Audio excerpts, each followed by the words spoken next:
variation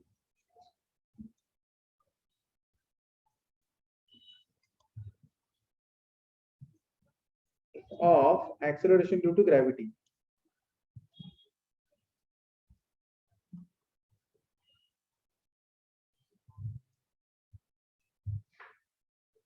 Variation of acceleration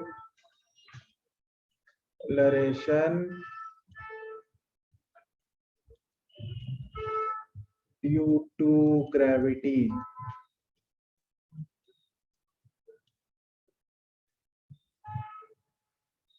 है ना? Acceleration due to gravity में वेरिएशन बच्चों,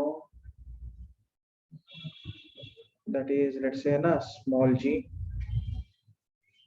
एक्सीलरेशन ड्यू टू ग्रेविटी क्या होता है? स्मॉल जी.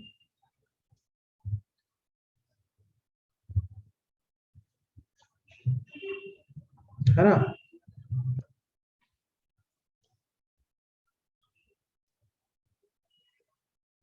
ओके.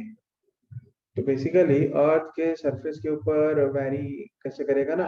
तो पहला पॉइंट है इसका 1, है ना, above the surface of earth.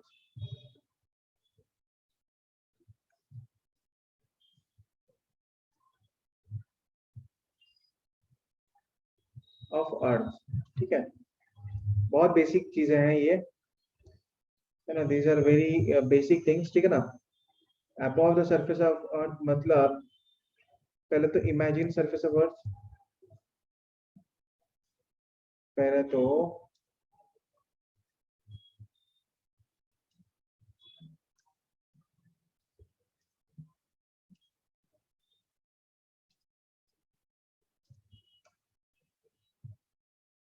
है ना, मान लो अर्थ का सरफेस लेते हैं ये, है ना.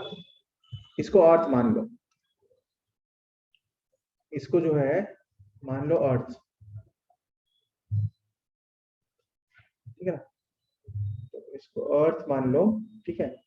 तो अगर ये अर्थ है, मान लो इसका रेडियस जो है आर, है ना, मास अर्थ का एम है ना. ये क्या हो गया? ये हो गया अर्थ, है ना.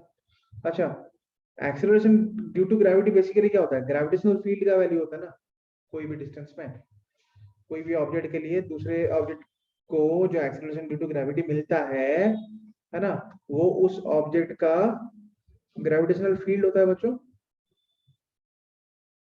वो उस ऑब्जेक्ट का ग्रेविटेशनल फील्ड होता है कि नहीं बच्चों? तो वो होता है उस Yes, sir. ऑब्जेक्ट का ग्रेविटेशनल फील्ड, है ना. तो सपोज आई विल टेक, है ना, height h above surface of earth. Surface of earth से कितना हाइट लेंगे? Suppose I will take height h above surface of earth, है ना. तो height h above surface of earth में बेसिकली क्या होना चाहिए? अच्छा, सरफेस ऑफ अर्थ में ग्रेविटेशनल फील्ड कितना होना चाहिए? सरफेस ऑफ अर्थ में, है ना, एक्सेलरेशन ड्यू टू ग्रेविटी क्या है? g is equal to G M by capital R square. G M by R square होता है ना सरफेस पे स्फीयर के, कोई भी, है ना. यहाँ पे हम क्या एज्यूम करते हैं? एजम्पशन क्या लेते हैं, है ना? एजम्पशन हम यहाँ पे लेते हैं अर्थ इज, है ना, spherical. Earth is uniform solid sphere, है ना. एजम्पशन क्या लेते हैं हम? Earth is uniform solid sphere. ये एजम्पशन लिया जाता है ये सब डेरिवेशन लिखने से पहले ना. Uniform solid sphere. ठीक है. तो अर्थ से हाइट h में, है ना, अर्थ से सरफेस पे, अर्थ के सरफेस पर फील्ड क्या होगा? That is acceleration due to gravity, gm by r square है ना. This is the formula of field. ये क्या है? Formula of field due to uniform solid sphere.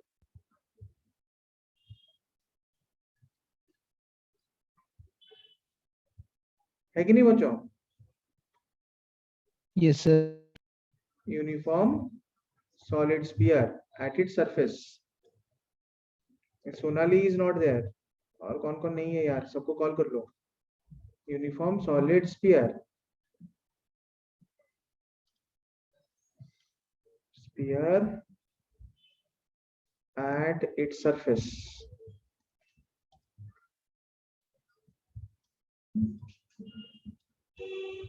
At its surface, है ना? तो हाइट h में ग्रेविटी क्या होगा? g dash. एक स्पीयर में, है ना, एक स्पीयर में, सॉलिड स्पीयर के बाहर, है ना, what is the formula of gravitational field outside a solid sphere? gm by small r square है कि नहीं? तो मान लो g डैश क्या है? Gravitational field. g डैश क्या है?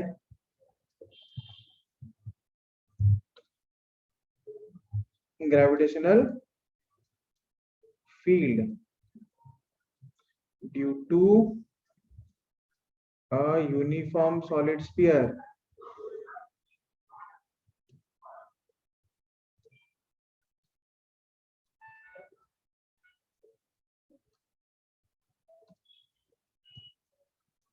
Outside it.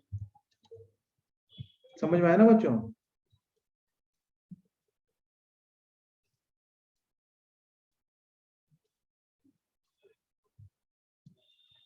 तो जी डैश क्या होगा?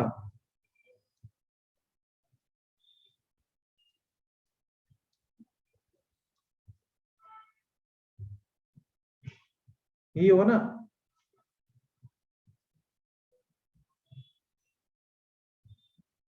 Yes sir.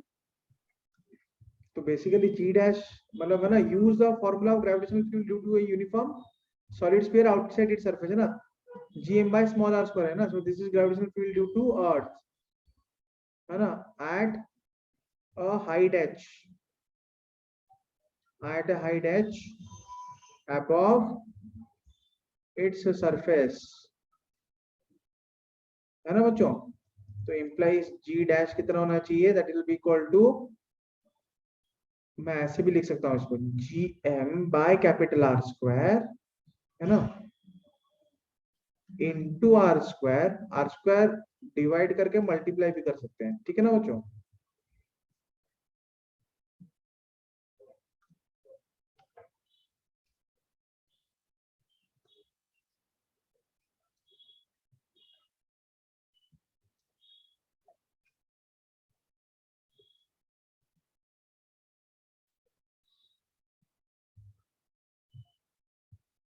ठीक है ना? So that implies g dash क्या होगा? g into R square by R plus h whole square.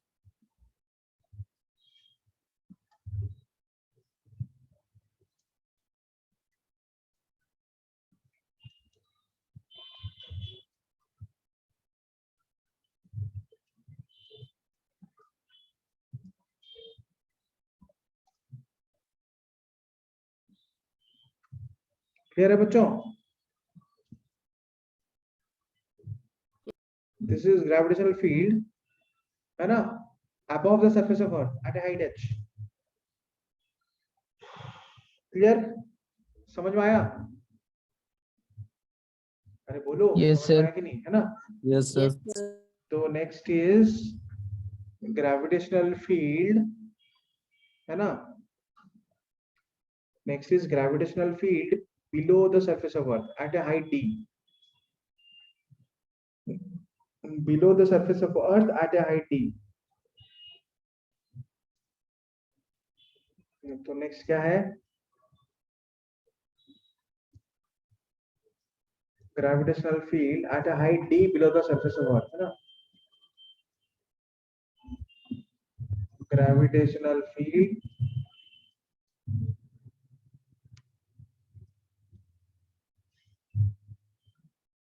है ना eight depth d below earth surface. ठीक है ना बच्चों?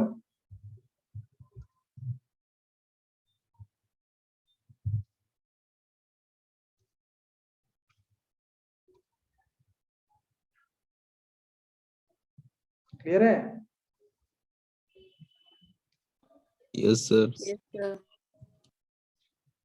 So what is gravitational field at a depth d below earth surface?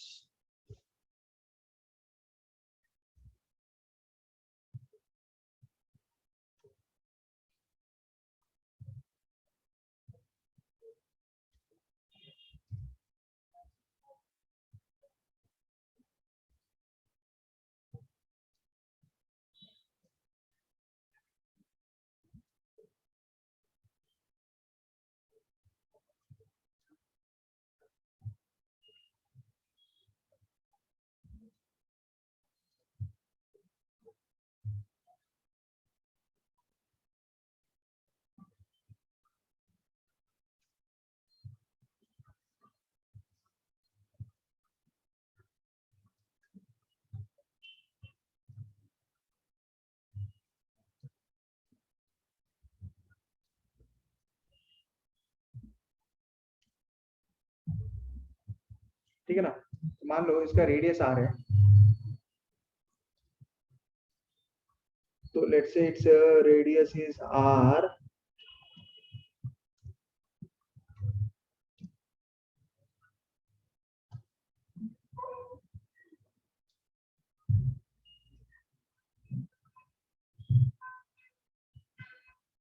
Below the surface of earth, मतलब eight ए depth d, मतलब surface of earth से कितना डेप्थ नीचे है? d डेप्थ नीचे। यहाँ पे एक पॉइंट है ना? तो वहां पे एक पॉइंट है, पॉइंट का नाम है p, है ना? p पॉइंट में बेसिकली कहाँ पे फाइंड आउट करना है? p पॉइंट में फाइंड आउट करना है, ठीक है ना? ठीक है, तो p पॉइंट जो है अर्थ के सरफेस से कितना नीचे है? d डिस्टेंस नीचे है। तो अगर वो अर्थ के सरफेस से d डिस्टेंस नीचे है, अगर वो अर्थ के सरफेस से d डिस्टेंस नीचे है, तो ये पॉइंट भी और सेंटर के बीच में डिस्टेंस क्या होगा? R minus हाँ, तो ये डिस्टेंस कितना होगा? वो हो जाएगा r माइनस टी, ठीक है ना? तो फिर ना यूनिफॉर्म सॉलिड स्फीयर में, है ना, यूनिफॉर्म सॉलिड स्फीयर में, है ना, सेंटर से डिस्टेंस स्मॉल r, है ना, का फॉर्मूला यूज कर लो, g इंटू m, है ना, into small r। R small r यहाँ पे होगा r minus d by r cube, R है ना? तो बेसिकली ये क्या है? बेसिकली क्या है? This is formula for, this is formula of gravitational field,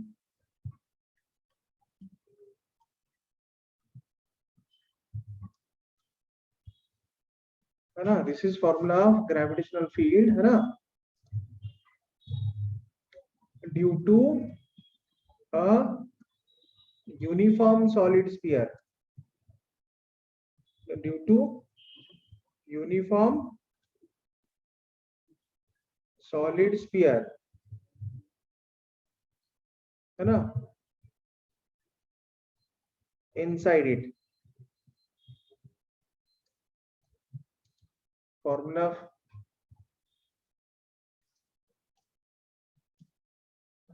uniform solid sphere inside it, ठीक है ना?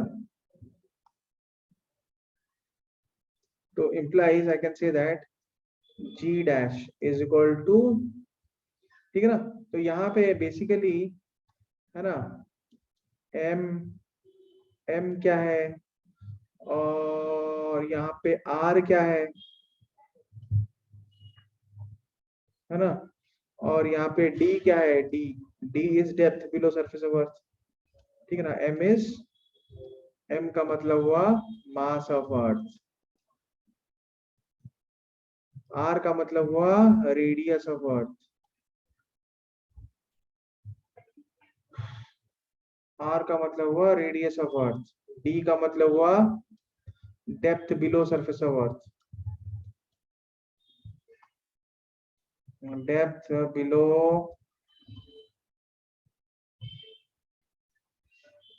है ना, सरफेस ऑफ अर्थ। एक मिनट बच्चों, कॉल आ रहा है। तो जस्ट ना आर को, है ना, आर क्यूब में से एक आर को आर माइनस डी के अंदर ले जाओ, ठीक है ना, और डिवाइड कर लो। तो तो एक टर्म आ जाएगा GM by R square which is acceleration due to gravity on the surface of earth, ठीक है।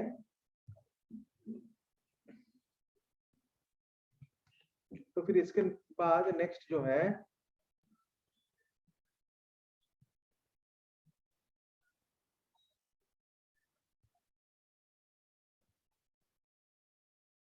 नेक्स्ट क्या होगा,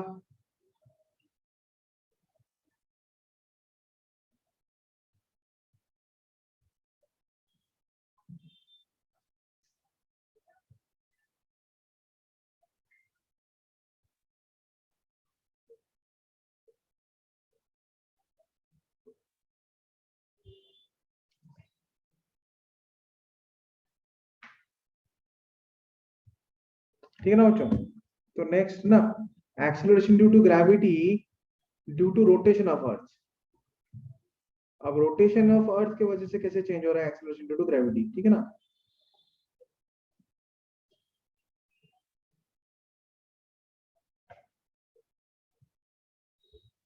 है ना, so acceleration due to gravity due to rotation of earth.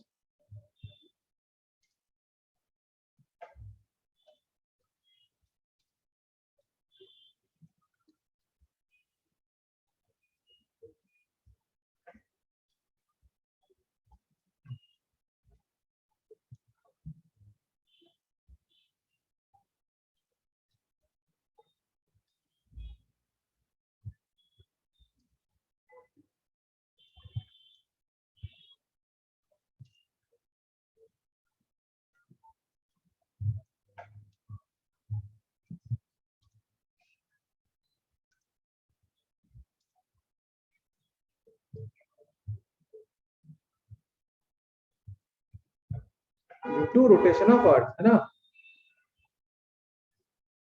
So what is acceleration due to gravity due to rotation of earth, ठीक है ना। तो रोटेशन ऑफ अर्थ की वजह से देखो एक्सीलरेशन ड्यू टू ग्रेविटी कैसे चेंज होता है।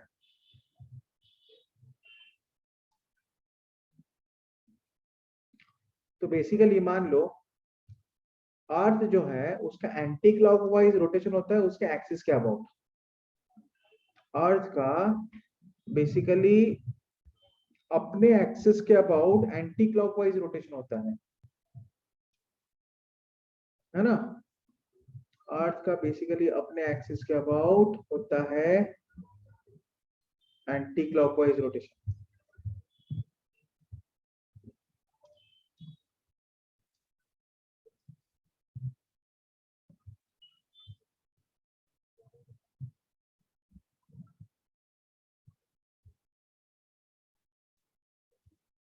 रेडियस आर है ना, ये अपना एक्सिस है, नॉर्थ पोल वाला एक्सिस ये है और ये साउथ पोल वाला एक्सिस है, ठीक है ना। तो ये क्या हो गया, ये एक्सिस ऑफ अर्थ है, this is axis of earth जिसके अबाउट उसका रोटेशन हो रहा है, ठीक है ना। और ये अपना अर्थ है यहाँ पे। समझ में आ रहा है बच्चों, पीयूष पीयूष है कि नहीं, हाँ सर। समझ में आ रहा है ना। हाँ ठीक सर। है, तो एक है ना, एक ऐसा पॉइंट लेते हैं, एक पर्टिकुलर पॉइंट लेते हैं यहाँ पे, है ना, जिसका कि एंगुलर ओरिएंटेशन मान लो थीटा है। एंगुलर ओरिएंटेशन क्या होगा, theta.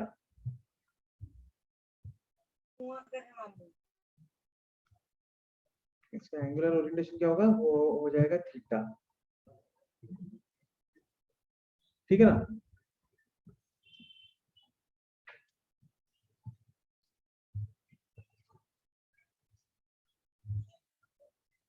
So what will be the angular orientation? Let's say the angular orientation is theta. समझ में आया कि नहीं बच्चों, ठीक है। So when we say that angular orientation is theta, है ना, और मान लो एंगुलर ओरिएंटेशन हो गया यहाँ पे थीटा, ठीक है ना बच्चों, ठीक है। तो है ना, इसका एक ओरिएंटेशन है यहाँ पे ए, मतलब ये एक पॉइंट है पी, मतलब जिसका एक्सिस के रेस्पेक्ट में एंगुलर ओरिएंटेशन थीटा है ना। मतलब वो जो पॉइंट P है उसको अगर सेंटर ऑफ अर्थ से, मतलब उसको अगर एक रेडियस से कनेक्ट किया जाए from centre of earth, that radius is actually making an angle theta with the north south axis of earth, the axis of earth, ठीक है ना बच्चों। तो बेसिकली क्या हो रहा है, अब mg जो है उस पॉइंट का जो मास है mg, उस पॉइंट का मान लो मास m है, ठीक है ना। तो उस पॉइंट का जो वेट है वो कहाँ पे ऐड करे, ऐसे ऐड करे mg towards centre of earth, है ना। उस पॉइंट का वेट कहाँ पे ऐड करे, mg towards centre of earth. Earth का नॉर्मल रिएक्शन जो है ना, अर्थ का जो नॉर्मल रिएक्शन है वो कैसे ऐड करेगा, आउटवर्ड फ्रॉम द सरफेस। तो उसके ऊपर ये नॉर्मल रिएक्शन ऐसे ऐड कर रहा है, ठीक है ना। अब मान लो उसका एक रेडियस ऑफ रिवोल्यूशन होगा, वो एक पर्टिकुलर रेडियस में जो है वो रिवॉल्व कर रहा है ना। वो जो ऑब्जेक्ट है वो एक पर्टिकुलर रेडियस में रिवॉल्व कर रहा है, समझ में आया ना, ठीक है। तो अगर वो ऑब्जेक्ट एक पर्टिकुलर रेडियस में रिवॉल्व कर रहा है, उसका रेडियस मान लो स्मॉल आर है, ठीक है। तो अर्थ का एंगुलर स्पीड अगर ओमेगा है तो उसके ऊपर सेंट्रीपिटल फोर्स जो है वो कितना लगेगा, m ओमेगा स्क्वायर r, ठीक है ना। अब देखो बच्चों, नॉर्मल रिएक्शन का जो कंपोनेंट आएगा इस तरफ, नॉर्मल रिएक्शन का जो कंपोनेंट आएगा, जो आउटवर्ड कंपोनेंट है वो आएगा n sine theta, n sine theta is normal reaction component. और mg का भी जो कंपोनेंट आएगा along centripetal force, that is again mg sin theta। mg का जो कंपोनेंट आएगा ना along the towards the center of revolution of the particle, that is equal to mg sin theta, है ना। So equation of motion of particle at p, equation of motion है ना of particle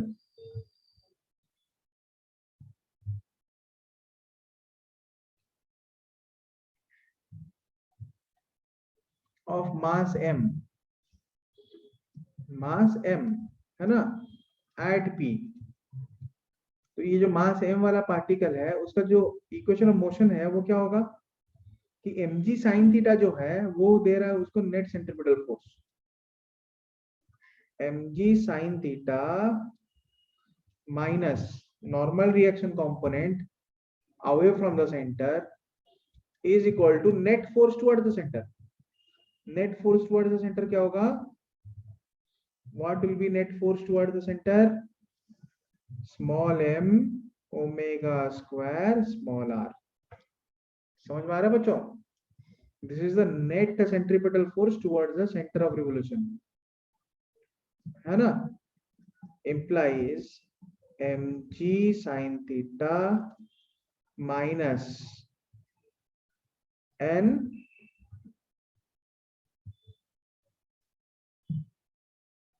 है ना sin theta.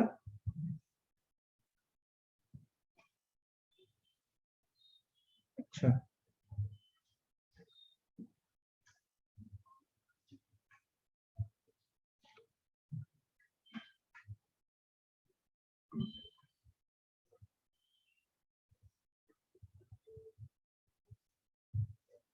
नहीं, इसको ऐसे नहीं लेते हैं,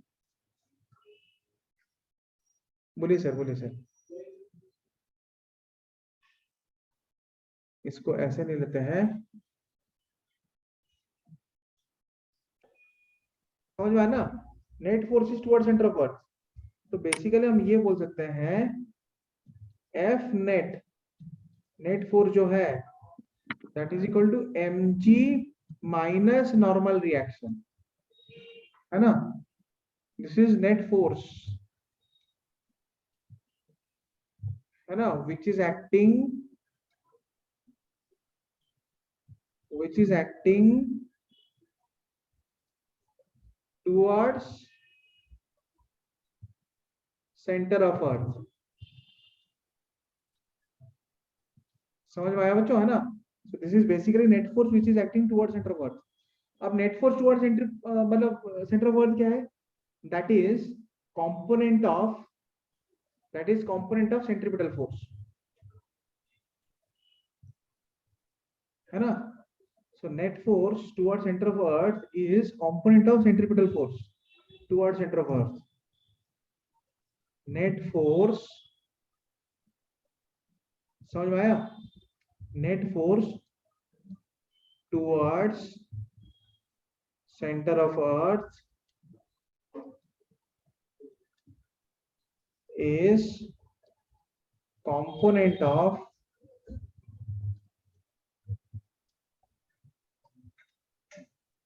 centripetal force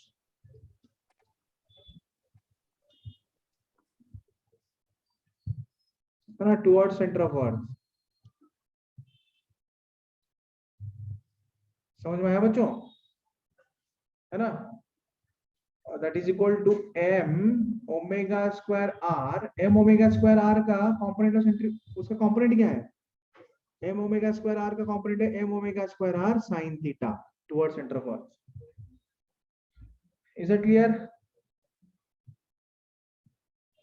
बच्चों समझ में आ रहा है ना? m omega square r का component towards center of earth है m omega square r sin theta. Clear? Yes, sir. So implies mg minus n is equal to net force which is equal to m omega square r sin theta. बच्चों सबको समझ में आ रहा है ना? आज कोई रिस्पॉन्ड नहीं कर रहा है, अरे बोलो। Yes, sir. बस नजरुल को समझ में आ रहा है इसका मतलब है ना? स्मॉल r क्या है? Small r is equal to capital R sin theta. Small r is equal to capital R sin theta whole into sin theta, है ना? implies mg minus m omega square, है ना, r sin square theta is equal to normal reaction. Implies m whole into g minus omega square r sin square theta is equal to normal reaction. अब normal reaction से हम देखते हैं ना apparent weight, और वहां से आता है apparent gravity, है ना? So basically normal reaction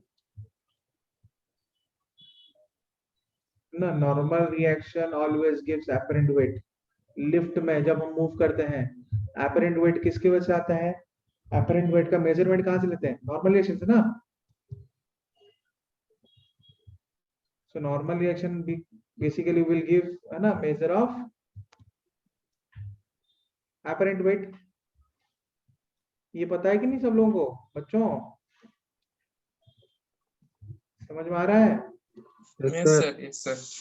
lift ऊपर जा Yes, रहा sir. है, लिफ्ट नीचे जा रहा है, ऊपर जा रहा है तो ना वेट ना इंक्रीज होता हुआ लगता है, हाँ सर. वेट इंक्रीज होता है, नीचे जाते हैं तो ना वेटलेसनेस आता है. किसकी वजह से? नॉर्मल रिएक्शन की वजह से आता है ना? तो वहां से हम इफेक्टिव वेट निकालते हैं या फिर इफेक्टिव ग्रेविटी.